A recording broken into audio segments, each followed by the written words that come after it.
Hi guys, magandang araw po sa inyong lahat. Ito, trabahong kalabaw na naman tayo. Alam niyo bang dahilan kung bakit tayo naghahanap buhay? Kasi nandito pa tayo. 1924 para hindi po register. Wait lang, 1924.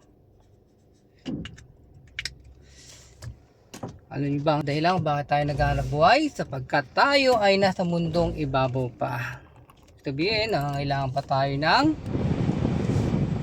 pera, pagkain, tubig, damit, pambayad sa kuryente, pambayad sa tubig, pambayad sa literal, lahat. Kaya tayo naghahanap buhay para sa pamilya natin, siyempre. Para sa asawa at anak natin, para mabuhay sila, tayo din, di ba? Kaya tayo naghahanap buhay. Kaya nga hanap buhay. Yung iba naman, hanap pa tayo. Bakit? Yung trabaho talagang pwedeng ikamatay, di ba? Gaya na sundalo, gaya ng mga pulis na masisipag, mga pulis na talagang tapat sa kanilang trabaho, di ba? Mga lineman, hanap pa tayo yung mga yun. Pwedeng kuryente. Yan. Madaling salita kung bakit tayo naghanap buhay para mabuhay dito sa ibabaw ng mundo, ibabaw. Pero tandaan nyo, kahit anong gawin natin, meron pa rin hangganan ng buhay. Lahat tayo po ay mamamatay. Doon ang bottom line ng buhay. Hindi natin alam kung kailan yun.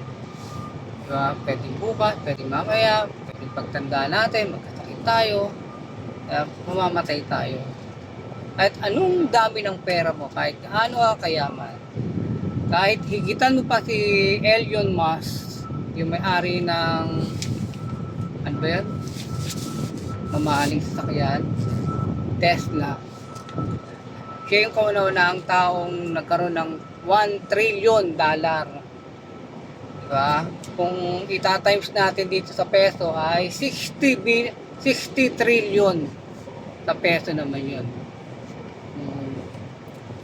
Pero pinakahangganan pa rin, kahit gaano ka kayaman, mamamatay ka pa rin. Pero ang tanong, alam mo na ba ang patutunguhan ng kaluluwa mo?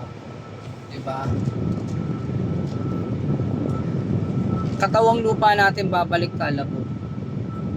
Kamorge, cementerio, o pag kineremate, abo, di ba? Mamamatay tayo. Pero ang pinaka-importante ko sa lahat, saan patutungo yung kaluluwa mo?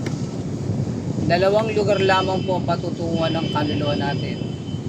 Langit sa piling ng Diyos o impyerno. Walang hanggang kaparusahan, walang hanggang kapahamakan sa impyerno. Doon po pinaka. Pag hindi mo tiyak, pag hindi mo sigurado ang patutunguhan ng kaluluwa mo, kahit gaano ka kayaman sa mundo, diba? Ayan.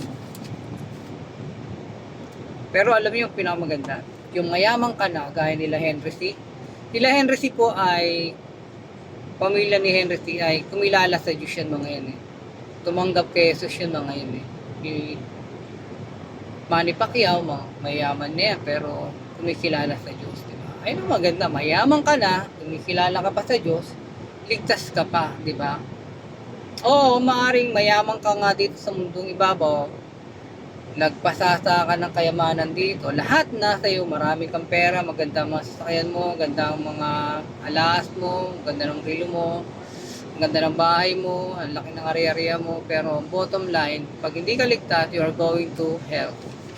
Lifetime yun. Everlasting punishment yun. Everlasting torment yun. Pero ang kagandahan, sana, kayo mga mayayaman kayo, sana maligtas kayo. Sana magkaroon ng kabuluhan ng buhay ninyo dito sa mundong ibabaw. Sarap yung mayaman ka na, ligtas ka pa, na-share mo pa yung mga blessings sa iba, yung talagang totoong nangangailangan na lumalaban sa buhay. Diba? Ayan. Alam niyo paano ba maliligtas? Ayan. Paano ba maliligtas ang aking kaluluwa sa tiyak na kapamakan sa impyerno? Tatlong bagay lamang po. Unang-una, aminin mong makasalanan ka. Lahat tayo makasalanan at ibaba ng mundo ito. Wala kayo matagal. Pangalawa, magsisi ka sa kasalanan mo. Hindi mo kayang iligtas ang sarili mo. Kahit magpakabuti ka pa, magpakabanal ka ba, kahit kabisado mo pa ang Bible, hindi ka liligtas niya. Only Jesus does. Ayan. Ang Bible, gabay. Ang Bible ay nagtuturo kung paano maliligtas ang tao.